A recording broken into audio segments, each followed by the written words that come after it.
et que ta main paternelle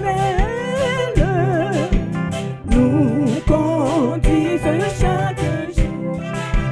Béni sois-tu, tendre maître, Jésus, nous sommes à toi seul, voulons être. Béni sois-tu, notre roi.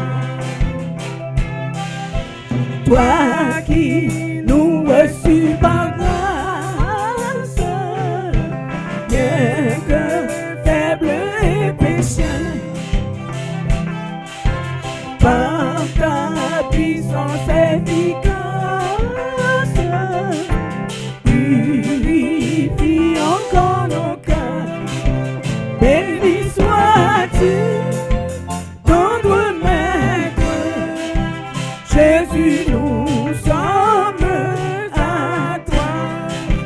à toi seul, voulons être. Béni sois-tu, notre roi. Seigneur, nous voulons te plaire, t'obéir, garder ta loi. Oh, pour cela daigne faire que nous vivions par la foi. Béni sois-tu, tendre maître, Jésus, nous sommes à toi seul, voulons être. Béni sois-tu, notre roi. Toi qui nous reçus par grâce, toi qui nous reçus par grâce, bien que faible et pécheur, par ta puissance efficace, purifie encore nos cœurs. Béni sois-tu, tendre maître, Jésus, nous sommes à toi seul, voulons être. Béni sois-tu, notre roi. Seigneur, nous voulons te plaire, t'obéir, garder ta loi. Oh, pour cela, daigne faire que nous vivions par la foi. Béni sois-tu, tendre maître, Jésus, nous sommes à toi seul, voulons être. Béni sois-tu, notre roi. Seigneur, Seigneur, Seigneur, nous voulons te plaire, t'obéir, garder ta loi. Oh, pour cela, daigne faire que nous vivions par la foi. Béni sois-tu, tendre maître, Jésus, nous sommes à toi seul, voulons être. Ça doit être une décision personnelle. Oh, pour cela daigne faire que nous vivions par la foi.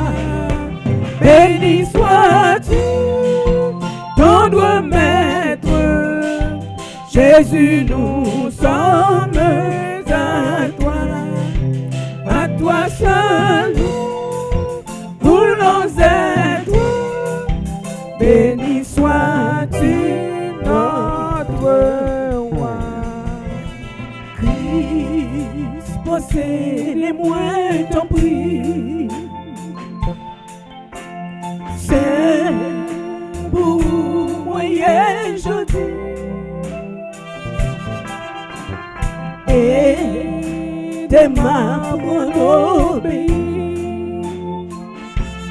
à l'esprit rempli. Christ possédez-moi.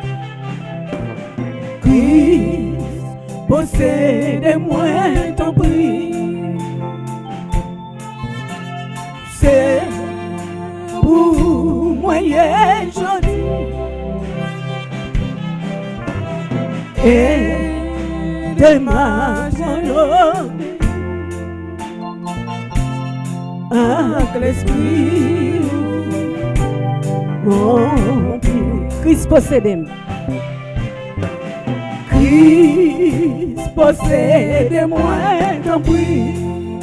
Tout Seigneur, corps et âme et esprit, c'est pour moi aujourd'hui. Et aidez-moi pour obéir à l'esprit rempli. L'esprit rempli, avec l'esprit rempli. Moi, voulais pour entièrement, avec l'esprit rempli. Oh Seigneur, moi je veux te donner, Seigneur, toute ma vie, toute la vie, moi pour toujours. Remplis mon cœur, Seigneur, avec ton amour. Plein que moi avec amour. Avec l'esprit rempli. Oh Seigneur, oh Seigneur. Oh Seigneur, moi toute la vie, moi pour toujours. Remplis mon cœur avec de l'amour, que moi avec amour, avec l'esprit rempli, avec l'esprit rempli, avec l'esprit rempli. Moi, bleu pour entièrement, avec l'esprit rempli. Préparez mon Jésus-Christ, c'est où seul moi plaît servir. Et chercher les âmes perdues avec l'esprit rempli, avec l'esprit rempli, avec l'esprit rempli.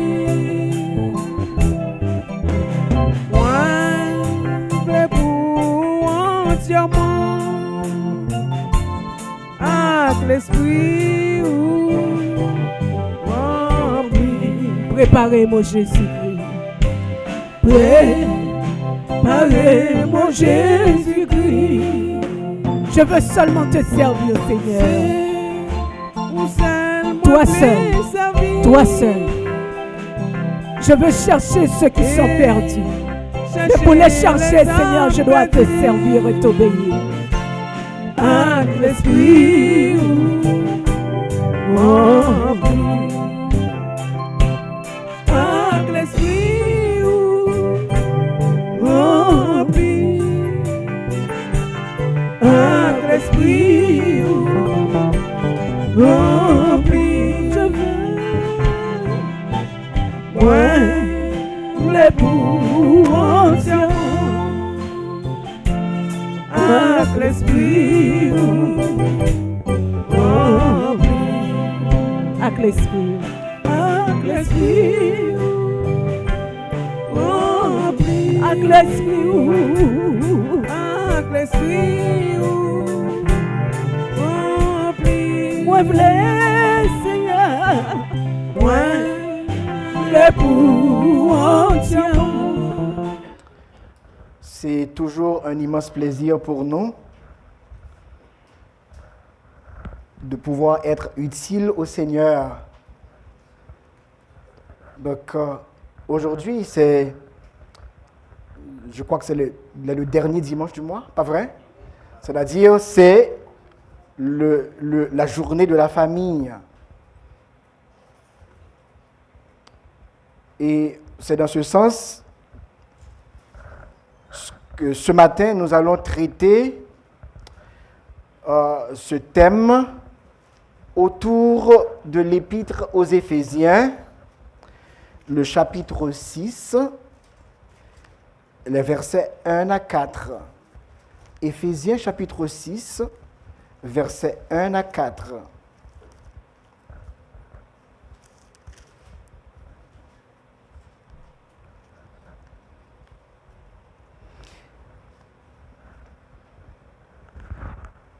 Nous lisons: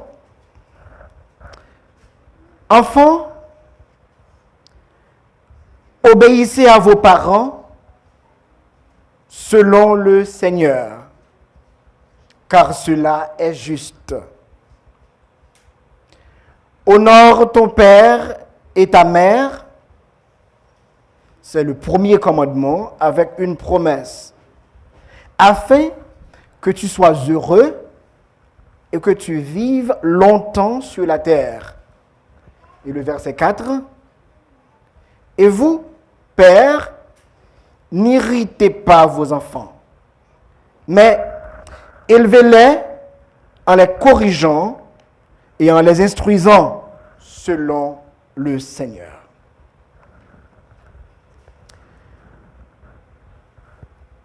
Le thème annoncé, c'est l'équilibre familial. Quand nous parlons d'équilibre, nous pouvons voir des forces qui s'opposent. Si la force verticale est de 500 kilogrammes,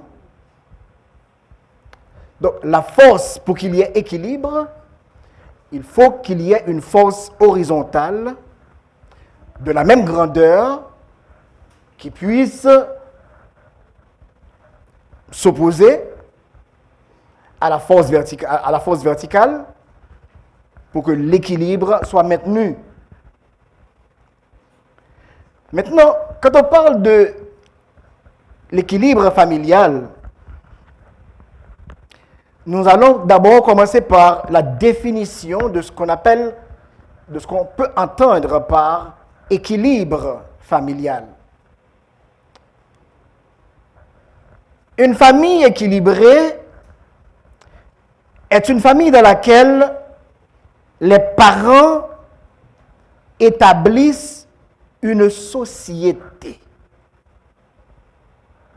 Une société dans laquelle, même lorsque l'un est en désaccord avec les décisions de l'autre, eh bien, le reste de la famille n'est pas impliqué. À ce stade, une communication ouverte est établie, prend en compte les critères de tous les membres de manière égale dans chaque question qui implique le fonctionnement de la maison, pour les activités communes, la décoration ou même la réprimande d'un membre pour une erreur, sans atteindre la honte ou l'écrasement moral de l'autre. Il faut avoir un protocole de discipline qui contient une main forte, pour discipliner et une main douce pour amortir sans paternalisme, mais avec amour et tendresse. Le père représente l'autorité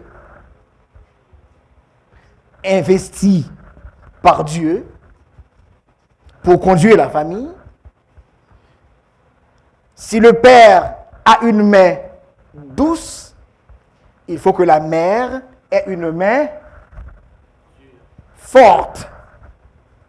Il faut qu'il y ait équilibre.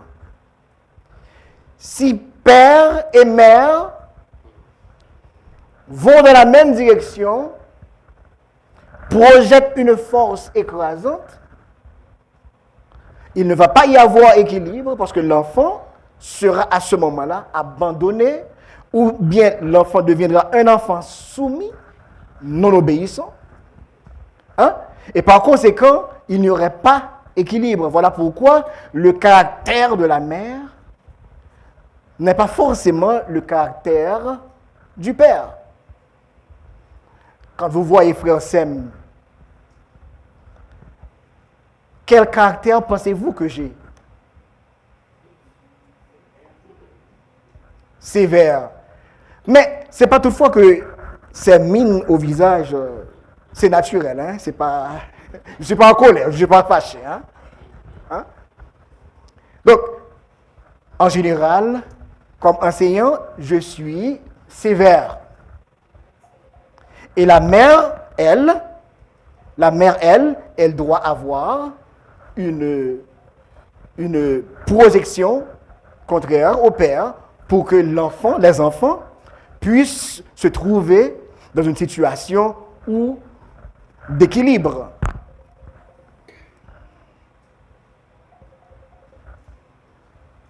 Passons au second.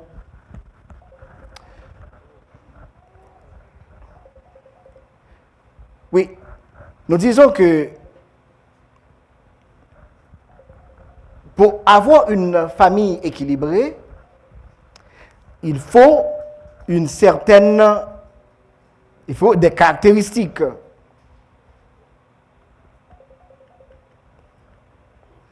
Une famille équilibrée doit posséder les caractéristiques suivantes. Il doit y avoir la cohésion. Il doit y avoir la communication ouverte. Est-ce que dans votre famille, vous communiquez l'un avec l'autre? Est-ce que les enfants se sentent à l'aise pour vous parler? Est-ce que comme père qui a un caractère à peu près impulsif, est-ce que l'enfant se sent à l'aise pour vous aborder au sujet de ces contraintes, de ces problèmes, des questions qui tourmentent l'enfant? J'aimerais poser la question à une personne quelconque ici.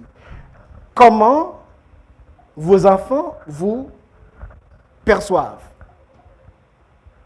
Qui voudrait répondre à cette question-là? Est-ce que vous communiquez avec vos enfants? Est-ce qu'ils sont à l'aise pour communiquer avec vous dans le foyer? Qui voudrait répondre à cette question? Pardon? Ah oui? Alors, c'est ça, exactement. Parce que si l'enfant n'arrive pas à communiquer avec vous, avec aisance, avec qui va-t-il communiquer? Avec ses amis à l'école? Avec les amis qu'il rencontre le long du chemin? Et ces rencontres peuvent être néfastes, voire dévastatrices pour l'enfant que vous voulez grandir, que vous voulez éduquer. Il faut que l'enfant soit en mesure de partager avec vous ses sentiments, ses problèmes et tout. Donc voilà pourquoi il faut mettre l'enfant dans une situation de confort pour que l'enfant se sente, ait confiance en vous. Vous voyez? Si l'enfant ne peut pas communiquer au père ses sentiments, ses appréhensions, mais il doit être en mesure de le faire avec la mère, n'est-ce pas? En général, les mères sont plus tolérantes que les pères. Est-ce que je me suis trompé là?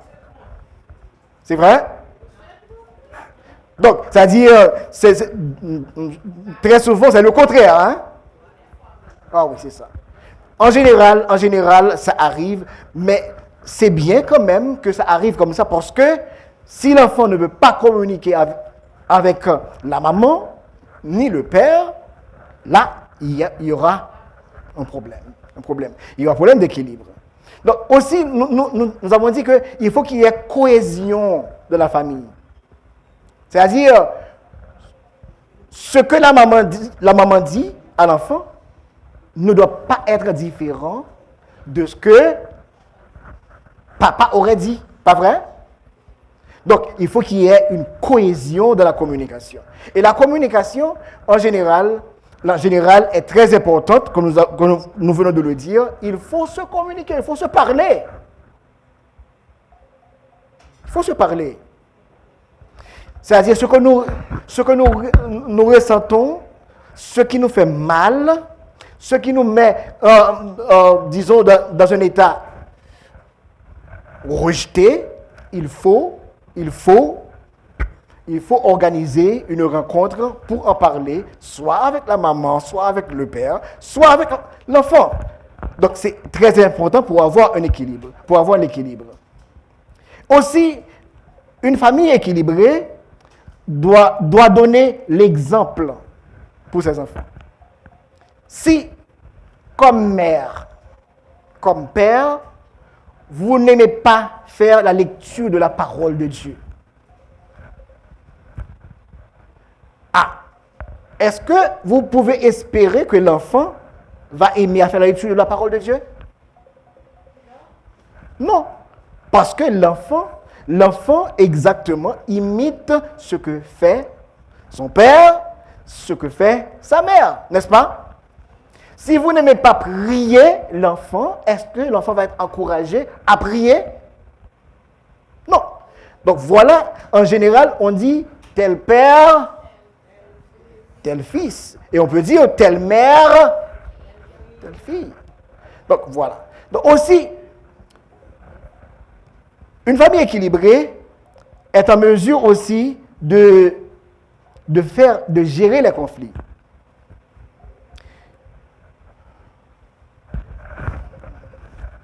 Non, c'est sur le laptop. Non, une famille équilibrée aussi doit être en mesure de gérer les conflits. La façon dont vous gérez les conflits, donc tout le monde part gagnant. Il n'y a personne qui soit perdant. Tout le monde en sort satisfait. Donc, la gestion des conflits. Aussi, il y a aussi l'établissement d'attentes et de limites claires. Par exemple, dans ma famille, je veux dire, bon, voilà pour cette année ce que nous projetons de faire. Voici les objectifs à atteindre. Il faut que ces objectifs soient communiqués clairement au sein de la famille pour que tout le monde s'embarque dans la même direction. Est-ce que c'est clair? Donc, aussi, maintenant, ce sont les caractéristiques. Les 5 caractéristiques que je vais dénumérer là. La famille aussi repose sur des valeurs. C'est ce qui est plus important pour nous ce matin. Les valeurs fondamentales de la famille. Alors, qu'est-ce que vous comprenez par valeurs? Valeurs fondamentales, the core values. Pour vous, quelles sont les valeurs que vous communiquez dans votre famille? Quelles sont les valeurs que vous avez établies dans votre famille?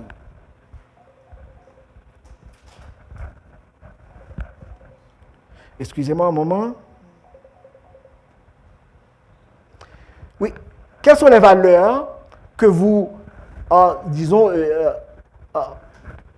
affichées dans la famille. Les valeurs, par exemple, si vous prenez la société indienne qui représente 32% du total d'immigrants ici au Canada.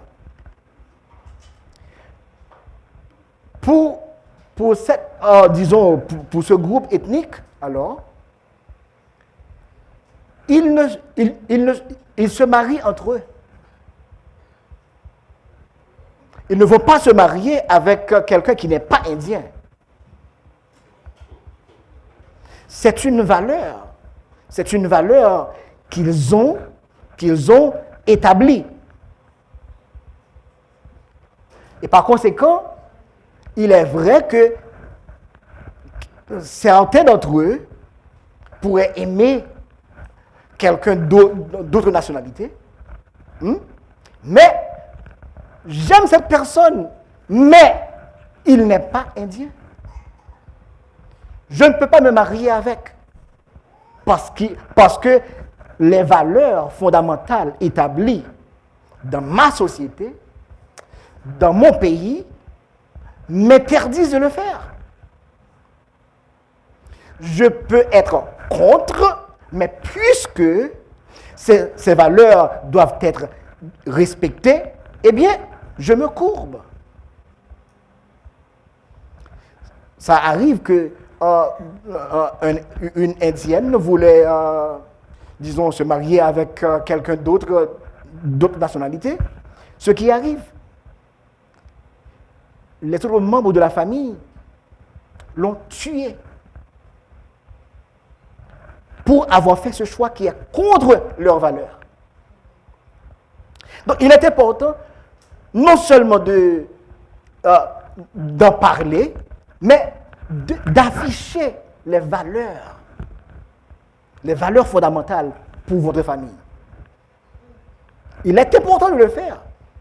Il faut, de commun accord, dans une communication franche, les définir, les établir, les inculquer et s'assurer que on les applique dans la maison.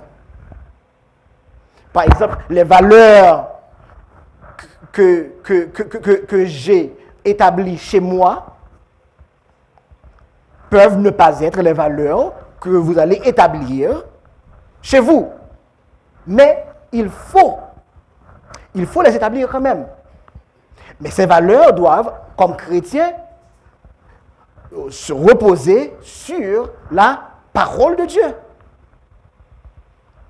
Si on ne le fait pas, ce qui va arriver, c'est que l'enfant peut venir un beau jour ou dire, bon, moi, je ne suis plus homme. Un garçon qu'il est. Je ne suis plus homme, je suis une femme. Il est vrai que la société canadienne vous permet de vous définir autrement, mais vous savez que à partir des valeurs qu'on a établies à la maison, dans le foyer,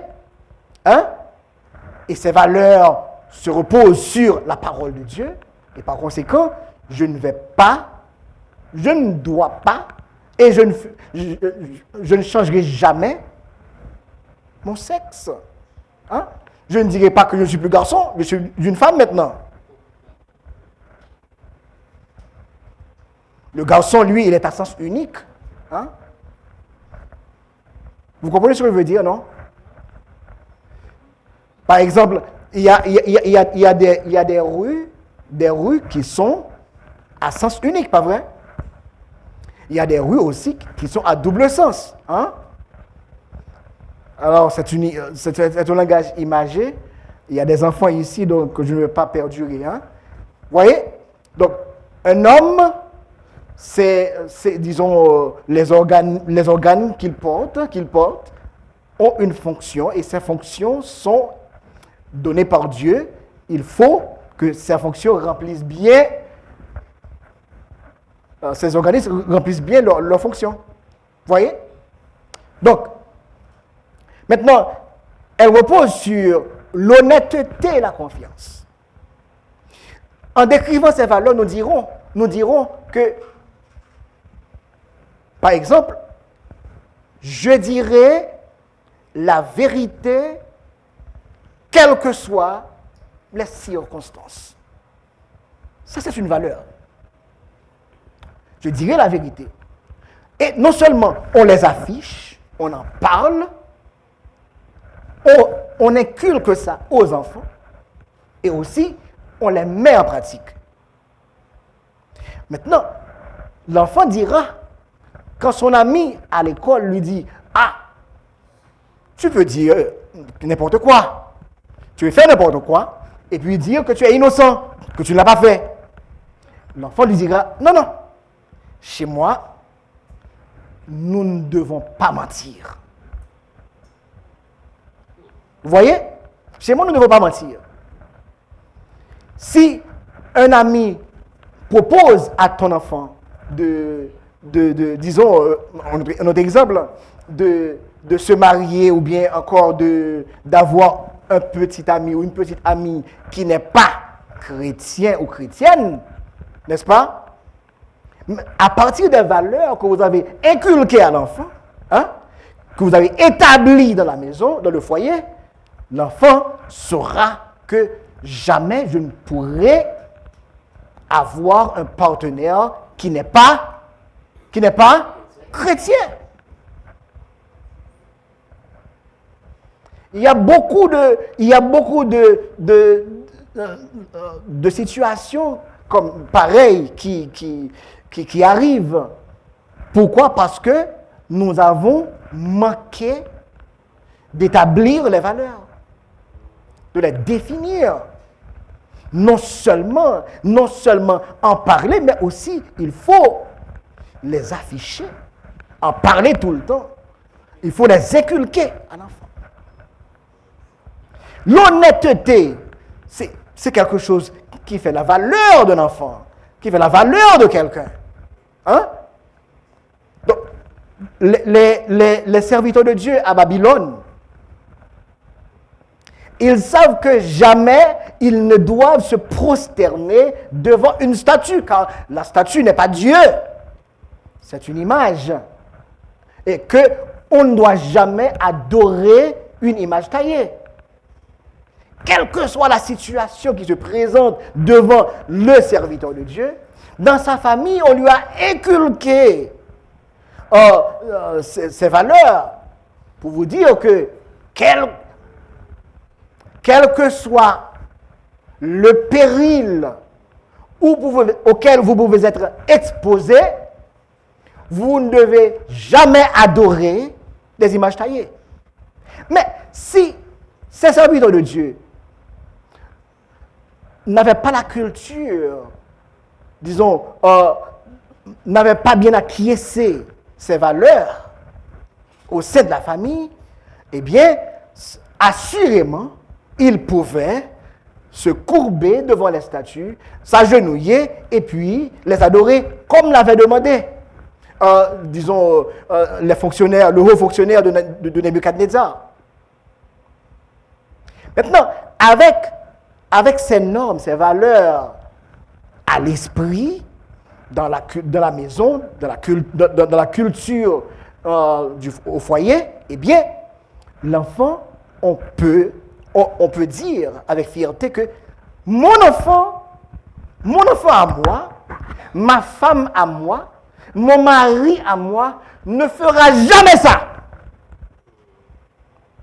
Ce matin, est-ce que nous sommes en mesure dans notre famille de témoigner pour nos femmes, pour nos maris, pour nos enfants, pour dire que j'ai la ferme assurance que mon enfant, mon mari, ma femme ne fera jamais pareille chose dont vous l'accusez.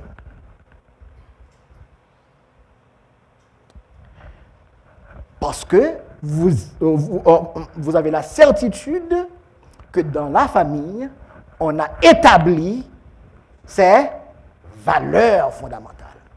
Et les valeurs fondamentales qu'on établit dans la famille reposent sur quoi? Sur la parole de Dieu. Sur la parole de Dieu. Nous allons plus vite.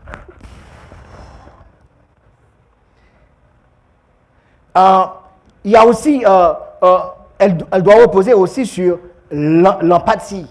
L'empathie, c'est-à-dire quand quelqu'un souffre, on partage la souffrance de la personne, de l'autre.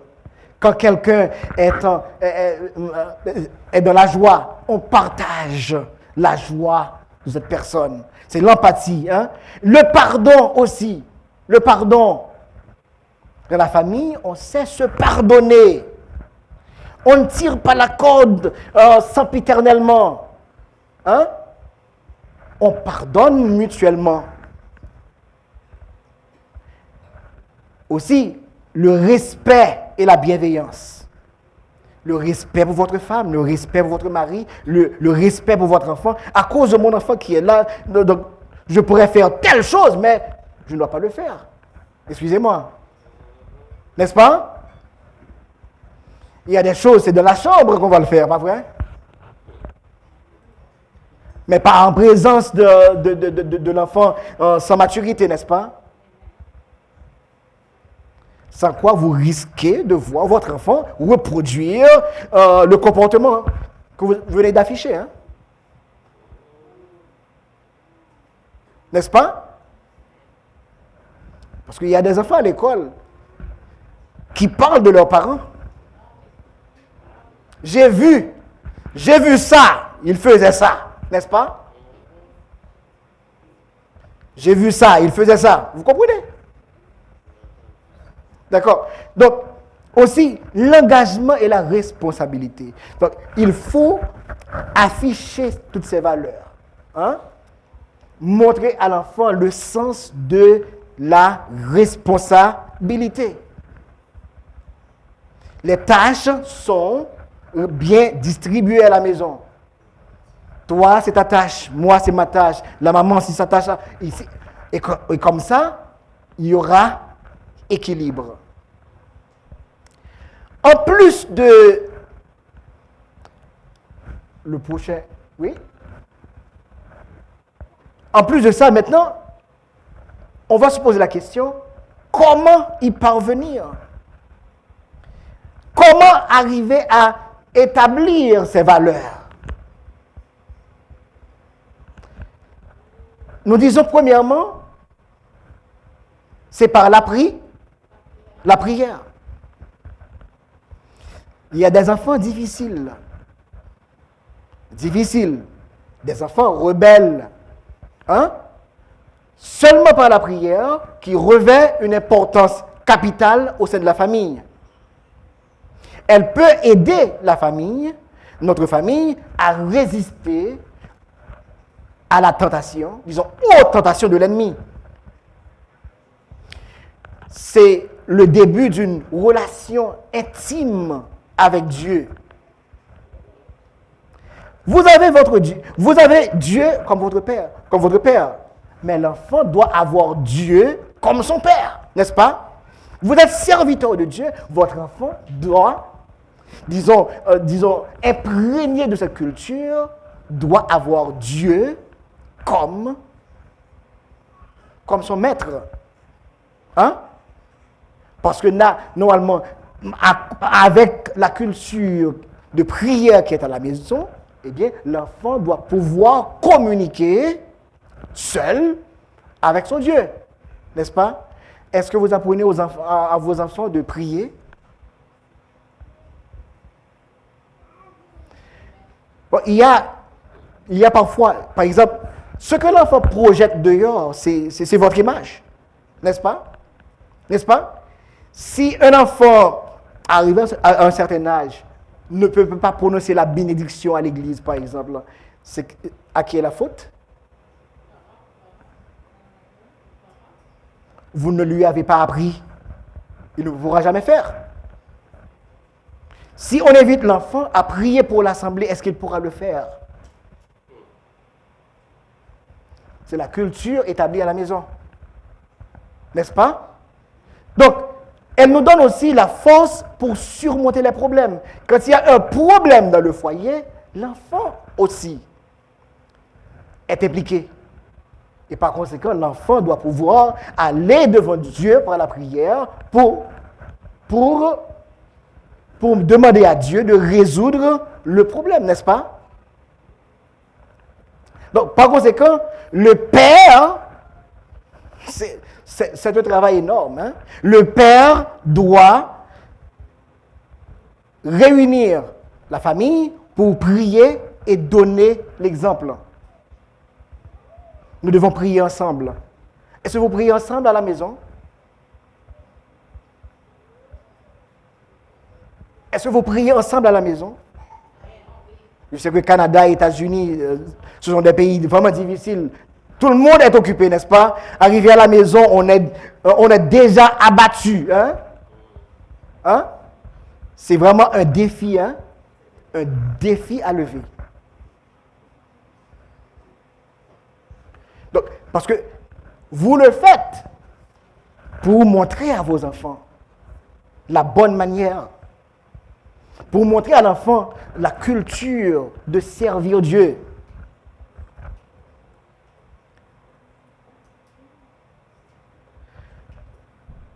Donc, puisque l'heure nous fait défaut, nous allons conclure. Donc, il est important, je vais sauter tout ça. La famille, disons, est une petite église au sein de la grande assemblée. Est-ce que vous êtes d'accord avec moi? Le père et la mère sont les pasteurs de la petite église que représente votre famille. Et la Bible dit, si un homme ne peut pas gérer sa propre famille, il ne pourra jamais gérer la grande famille, disons, l'église, n'est-ce pas? C'est un défi, hein? Nous venons à l'église, ce n'est pas pour devenir chrétien, parce qu'à l'église, on apprend la parole pour appliquer la parole, n'est-ce pas? Maintenant, il revient à vous d'appliquer les notions apprises, les directions, les instructions de la parole de Dieu à la maison pour devenir chrétien, pour servir Dieu. Parce que si on se basait sur la représentation que vous avez à l'église là maintenant, tout le monde dirait, bon, vous êtes des chrétiens, n'est-ce pas? Mais vous vous connaissez très bien. Et Dieu vous connaît. Nous pouvons mentir aux autres, mais pas à Dieu. Donc, nos enfants sont notre image. Notre image. Il faut être fier de son image. N'est-ce pas? Ce matin, cultivez les valeurs établies par vous pour votre famille. Faites l'exercice. Dès que possible, arrivez à la maison, on se réunit, on définit les valeurs pour la famille. Puis on décide de les mettre en pratique. Selon Deutéronome, chapitre 6,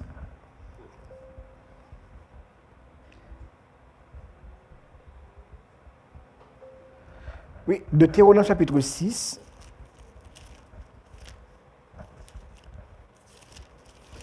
vous allez lire avec moi avant de vous laisser. Versets 5 à 9. Deutéronome, chapitre 6, versets 5 à 9. Nous lisons ensemble. Deutéronome, chapitre 6, versets 5 à 9. Tu aimeras l'Éternel, ton Dieu, de tout ton cœur, de toute ton âme et de toute ta force. L'inculquer à l'enfant. Et ces commandements que je te donne aujourd'hui seront dans ton cœur. Tu les inculqueras à tes enfants et tu en parleras quand tu seras dans ta maison, quand tu iras en voyage quand tu te coucheras et quand tu te lèveras. Tu les liras à ton cou comme un signe sur tes mains, et ils seront comme des frontons entre tes yeux. Tu les écriras sur les poteaux de la maison et sur tes portes. Définir ces valeurs, ok? Disons, ces valeurs établies selon la parole de Dieu, et puis les mettre en pratique. Ainsi, votre foyer sera un foyer équilibré. Que le Seigneur vous vienne en aide. Soyez bénis.